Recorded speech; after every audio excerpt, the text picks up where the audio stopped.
Well, if it wasn't, Henry Cavill returning as Superman, that news story would have just been lumped into this other thing, because the Hollywood Reporter also had a bunch of just other ancillary DC projects that apparently, wow, DC's been very, very busy on the back burner without us even knowing about it, as we have stuff for The Flash, Batman spinoffs, and whatever James Gunn's working on. So let's start with Batman. Apparently Matt Reeves is very much open to fleshing out more of the Batverse, the Pattinson-verse, so to speak, and he's basically taking story pitches from other writers and directors about Batman villains, and he specifically called out Scarecrow, Clayface, and Professor Pyg, to which I'm just going, so not only does The Rock listen to our podcast, but Matt Reeves also listens to the Uncharted Media podcast, because we have been calling for not only Clayface, but Professor Pyg for the longest time, but clearly Matt Reeves hasn't listened to us long enough to put Court of Owls in the first Batman movie. It's okay. You could put him in the sequel along with Dick Grayson. Yeah. Look, as long as you do Brendan Fraser as Clayface, I think we'll be okay. No, again, take my idea of multiple actors playing Clayface. Yeah, there's that too. Yeah. But he also was like doing Scarecrow, which, I mean, Scarecrow was the titular villain. To me, the titular villain of Batman Begins. But at the same time, like, Scarecrow's terrifying. Like, I don't see why not. Absolutely, dude. Having someone, especially the Batman that we have now, who's coming out of that stage of vengeance and into that stage of being justice. Having him, that means he's gonna have to face his demons, and what better way to face your demons than have them being thrown at you by Scarecrow? Come on, it writes it's too good. I'm just excited about it. But Clayface and Professor Pyg. The funny thing is, apparently, one of Josh and I's favorite directors, Mike Flanagan, has supposedly had an idea for a Clayface movie for years. So as soon as this news topic came out, his wife Kate Siegel immediately was just like, "Oh, Clayface, you say?" And Mike Flanagan's like, "Oh, I have a chance? So you're saying there's a chance?" There's a chance. Oh my gosh, Mike Flanagan just doing a DC movie, just ooh. But that'd be great. So Professor Pyg. For those that don't know, Professor Pyg it's very similar, like a Hannibal Lecter type of, he's a dude that wears a pig mask that's obsessed with perfection and his quote unquote dolls. Like, it's just like making a murderer. Yeah, basically that type of shenanigans. If he's terrifying, I'm surprised Netflix hasn't tried to make a Professor Pyg series yet, because he'd just be perfect for a Netflix documentary or a faux doc, or just faux documentary, man. I'm calling it what it is, a faux doc. Dog, that'd be but that's such an interesting way to. That would be. I don't think there's really a lot of those out there that aren't. That it's not like Spinal Tap or they're usually comedies. What We Do in the Shadows. Yeah. There's usually comedies though. So like, oh man, do like a fake murder like a murder mystery whatever kind of doc with, oh, that'd be fun. That with like so if they're bringing Professor Pyg in, my only request is just a little bit, just like a cameo, for somehow of Zaz. I need Zaz of all the rogues gallery of Batman fits, I think, more perfectly than Joker does in this particular Batman's world. Joker's fine, sure, but we've seen so many incarnations of him. I am ready to have some of these quote unquote lesser villains, get some like better screen time, and Zaz could be terrifying. Professor Pyg could be terrifying. But essentially, we're just going to take all of the Batman's rogues galleries and turn them into serial killers. Because why not at this point? Because that's kind of what they are at this, right? I mean, I don't think I can argue with me on that. I love that Matt Reeves wants to turn them all into movies to even further flesh out the role. Can you imagine all these spin-off movies and then Batman catching them all at the end of their respective movies?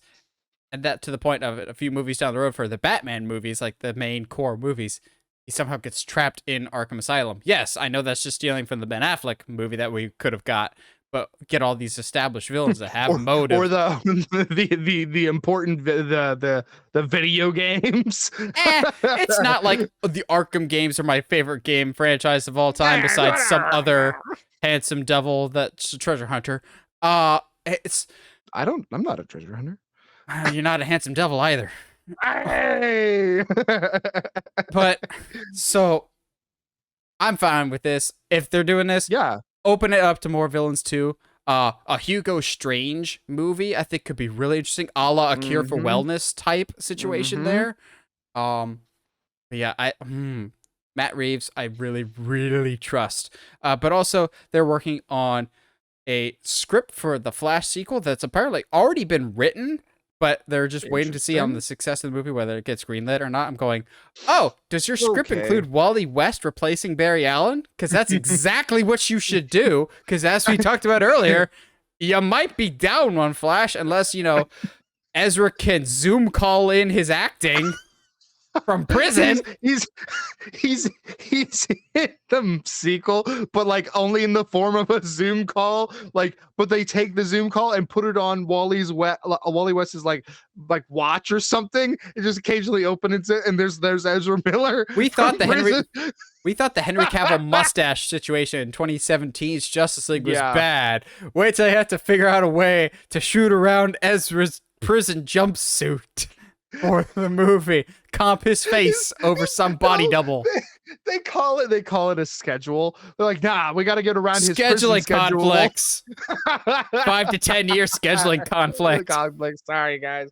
Oh man, he just won't be available for a while. We have no idea why. He won't tell us.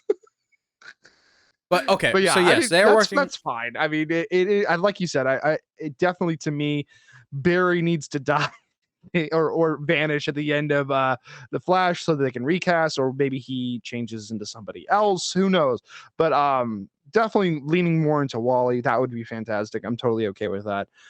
Personally, I will always be more biased towards like Impulse or like somebody like that. But like Impulse can't be really a part of the Justice League. To me, Impulse works better in like a Teen Titans scenario, which anytime you wanted to pull that card out, that'd be fantastic. But like an actual Teen Titans, not that stupid like that little lame one that you've been doing. But yeah. Oh, I can add that to a list too that we'll talk about here. But yeah, I think they are right to make a Flash script. And I know some people will be like, what about Ezra Miller?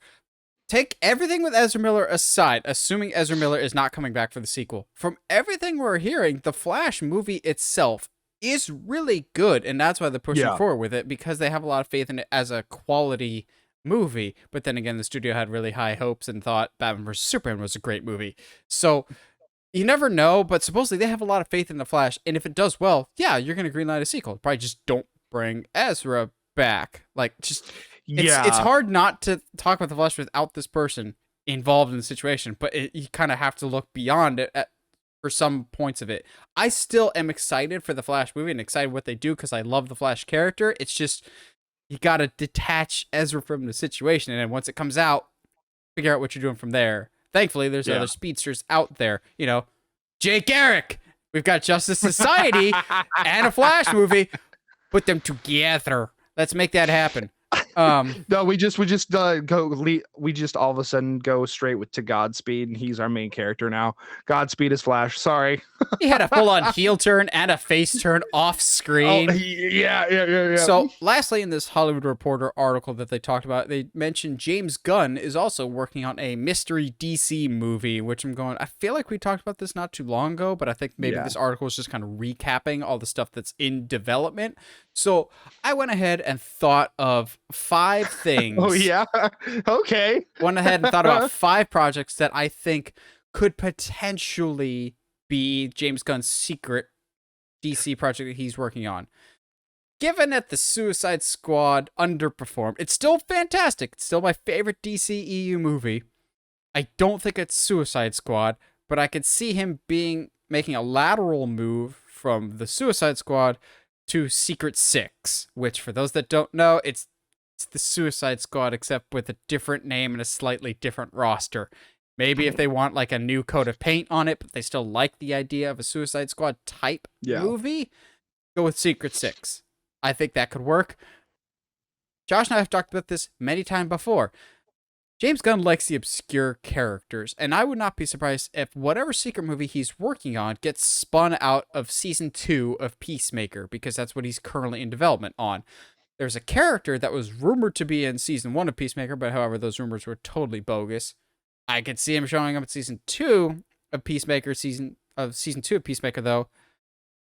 Oliver Queen's Green Arrow. I can absolutely see James Gunn doing a Green Arrow movie, or I don't know about an Arrow and Canary movie, but like make Arrow a straight up comedic character or just a really sassy type character. Oh, you mean like what he's supposed to be? Got it, heard. Yes. sassy boy. Yeah, exactly. But James Gunn also really likes the team dynamic. Guardians of the Galaxy, Suicide Squad, which, Josh brought it up. James Gunn for a Teen Titans movie or just a Titans movie, I would not complain in the slightest. I've said J.J. Abrams would be a good Teen Titans guy for a while, but if we can't get J.J., and actually, honestly, at this point in their careers, I'd probably rather go with James Gunn than J.J. Abrams. But I can absolutely see a Titans movie. And he pulls from some really obscure picks of like, a James Gunn Teen Titans where they fight like Trigon or Brother Blood or something like that. Like a really deep cut there. I also could see him going the route of something I pitched when we did rebuilding the DCEU, our really long pitch episode. One of my favorites we've ever done, actually. I could see James Gunn doing a Harley and Ivy movie. Yeah, especially because of the success of Harley. And his already ongoing relationship with Margot Robbie, having worked with her on the Suicide Squad, so maybe Harley and Ivy. If I had to put a wager on it, though, I don't know why, but I'm the most confident in this one. James Gunn's Booster Gold movie. Yeah.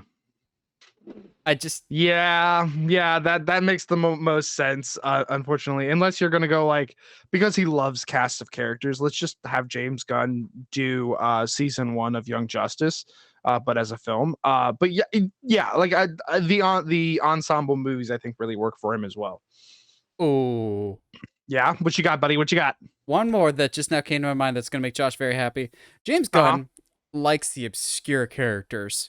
Correct, as we've established. Who says these obscure characters have to be from our time zone, though? What if James Gunn does the Legion of Superheroes? Oh, interesting. I actually, because that kind of works on all levels. It's obscure. It's an ensemble like that. That could, I'm be done. I've cracked the code. Oh yeah, and that's actually why they can't cancel the Wonder Twins movie, is because they're like, no, James Gunn needs them. Honestly, dude, if anybody's gonna tackle the Wonder Twins, it's gonna be James Gunn. Like, and it would be great. It honestly, they'd probably be the best characters of the entire film. But I'm not even gonna lie. but yeah, I think James has a lot going on, and I think there's because of his style, and because I think you and I are such fans of the Suicide Squad. There's so much he can do, and I would love to see him tackle. Honestly, if I would love to see like a Hush from him, because I feel like doing that ensemble with all these different types of villains would really work with him as well. But we will see when we see.